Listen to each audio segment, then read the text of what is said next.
Hello everyone, welcome back to SwitchUp. My name is Glenn and today we are going to look at some simple tips to try and help you to improve your level design in Super Mario Maker 2.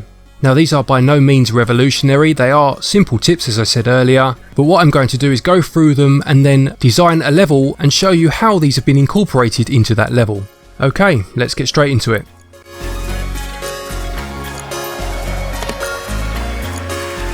Right, tip number one then is to try to pick a theme for your level. Have some sort of idea in your head of what it is you are trying to convey with the level that you have made. Don't just throw every asset that you have available to you into one level at one time. As fun as it is to have 16 Bowsers with wings coming at you at the same time, and that is to have sharks with frickin' laser beams attached to their heads, it doesn't necessarily make for the best of levels. Choose your background, choose a couple of enemies and try to keep to that and keep things nice and succinct. Okay, tip 2 then would be to show any of the gameplay mechanics that you are going to use within a level early on and in a way that doesn't present an immediate threat. Now one of the early story levels does a very good job of showing this. It's the one where you have the on and off switches. As you can see, as soon as you start the level up, you have the on off switch and you have the blue and the red bricks, and the reward for working out how to use it is that you get a mushroom at the top of the screen. You cannot fail at this bit, you cannot die. It's a quick and easy way to show you what the level has in store for you, and then of course you can ramp up the use of these mechanics as you go through the level. Tip number 3 then would be to try not to base your assessment of your level's difficulty on your playthrough. Now what I mean by this is, of course, you will know the level better than anyone else, after all you designed it, and subconsciously you will know what's coming up before you get there. So try to be as objective as possible when judging whether your level is fair and presents a decent challenge without tipping into the frustrating camp too often. A really good thing to do is of course to get someone else to play your level for you and see what they think of it. If this isn't an option, just ask yourself, are you completing the level because you know it like the back of your hand, or are you completing the level because it gives you everything that you need to do so? Tip number 4 then would be just a reminder that if you hold down one of the assets, one of the items in the level create screen, it will reveal that item's secondary function. This is quite a good thing to remember because some of these secondary functions actually work very well within levels and open up many new possibilities. Again, don't just chuck it all in there for the sake of it. See what the secondary function offers you, see whether you feel it will fit to the level that you are trying to create, and if so, if it improves what you've already got, then of course by all means use it.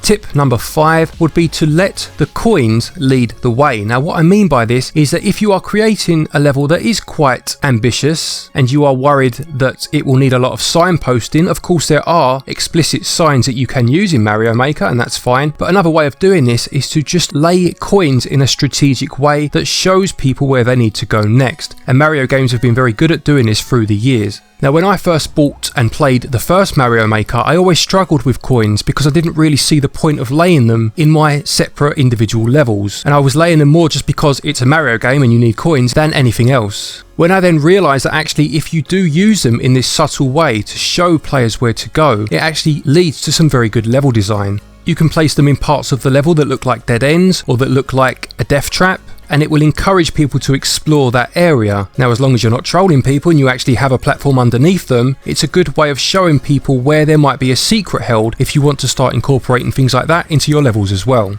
And the final tip today then is to use the trail tool, which is in the level creator as a default I believe anyway, to ensure that the platform placement within your levels is of a good standard. If you make Mario jump and then go onto the creation screen, you can see the exact trajectory of his jump. If you take the very apex of that jump and place a platform just below that, then any player will have a good chance of landing a successful jump onto a platform. Not only this, but you can also use this to think of new inventive ways of getting Mario across pits and traps. If you know exactly where the apex of Mario's jump is, rather than put a platform underneath him, you could put something like a spring or any such item there instead, therefore creating a more elaborate jump over a greater distance.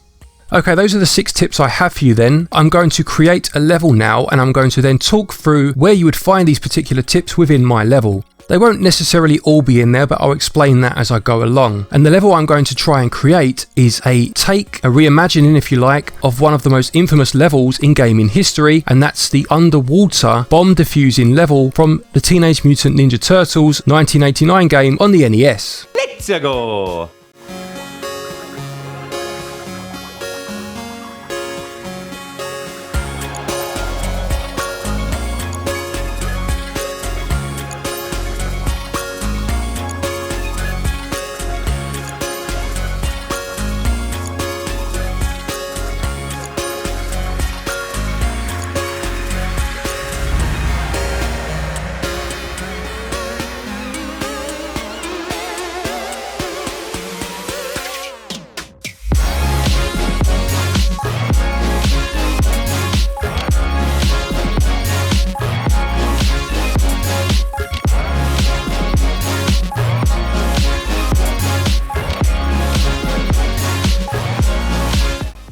So here we have our level then. As I said earlier, it is a recreation of the dam level from the Turtles game on the NES, but what I've done is I've tweaked it slightly to fit some of the tips that I gave earlier in this video. So we're now going to look through those tips and see exactly how they have applied to this particular level. First and foremost then, the tip about using the trail tool for jumping obviously doesn't apply to this level. It's not a level that would have jumping in it, so that's not appropriate for this particular level, but all the others would apply. So the first one I'm going to talk about then is picking a theme. Now of course the theme of the level is that of the Turtles game, as I've already said, but it goes beyond that, it goes a bit further than that. First of all, I've used the new course conditions mechanic that's available in Mario Maker 2, and I've set that to having to defeat all of the enemies, in this case the bombs that are meant to be replicating the bomb diffusion that you had to do in the level that I'm replicating. Now I didn't want to just throw everything at this level like I said earlier, so I decided first and foremost there were going to be no enemies other than the bombs, and even they can't really hurt you unless you stand right next to them having just detonated them, which of course is not the best of ideas anyway. I then thought about whether I wanted the players to get lost. Was this meant to be a maze, or was it just about navigating the various obstacles to get to the end of the level? And I decided that's what I wanted. I didn't want it to be maze-like, I wanted it to be quite linear in its design, so I changed some of the aspects of the original level, especially around bomb 3. I made this particular tunnel a dead end, so it was very clear that once you detonated the bomb you had to go back on yourself. This was about navigating the tight areas and avoiding the hazards rather than having to find the bombs. That wasn't the theme of the level. Next then we have showing the features of the level in a very quick and immediate way. As you can see, the fire cannons are there as soon as you start the level, so although they are a threat, it's more a case of you being able to see straight away these are the main hazards for this level, and as soon as you get past those, there's a bomb very early on that you can defuse. Again, just making it very clear straight away what it is you are looking for. Then we come on to not assuming the difficulty of the level based on your playthrough. Now I actually changed part of my design because of this. As you came up towards what would have been in the old game the notorious electric seaweed part of the level, I initially had more fire cannons shooting downwards. However, when I played it, I realised that the screen didn't scroll quick enough for you to see these in time, and half the time you would be killed before you even know what got you. Now I almost did it myself. I almost said, oh well, it's okay, as long as you go slowly you'll be fine. That's not good level design, because the first time you play it inevitably you'll die.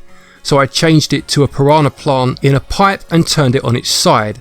It's not as dangerous, which maybe makes the level slightly easier, but it also makes it more fair. Then we come to letting the coins lead the way. Now I actually do this a few times in this level, and I do it quite early on. If you notice, just after the first bomb, there's a crossroad. You can either go up or you can go towards the right. Now going towards the right is the area where the third bomb is that I mentioned earlier, that is ultimately a dead end. I wanted players to go that way first, so that they'd find that bomb and then know that they'd have to go back and up because there's no other way to go. So I just put some coins there that would almost take your eye away from the gap at the top of the screen towards the bomb that I want you to detonate first, and then as I say, you would know that logically you'd need to then go back and up. I've also included a couple of little secrets in there. There is a secret invincibility star in there somewhere, just in case people are finding the level too difficult. I couldn't put a checkpoint down because I'd set a condition for clearing the course and you're not allowed one, so I just felt that was a fair way of ensuring that players of all abilities could access the level. It's not in your face, you'd have to find it, but it's there if you need it. I hope having this second part of the video which shows me creating the level and then just talking through some of the points I made at the start helps. This video is not about showing you how to make the perfect level or anything like that, it's just some tips that will help you to improve your level design by thinking like a player rather than a level creator. I hope you've enjoyed this video. Please do remember to leave a like if you did, and consider subscribing for all things Switch all the time. Thank you as always to our patrons and each and every one of you for watching our videos. Take care, and until the next one, happy gaming.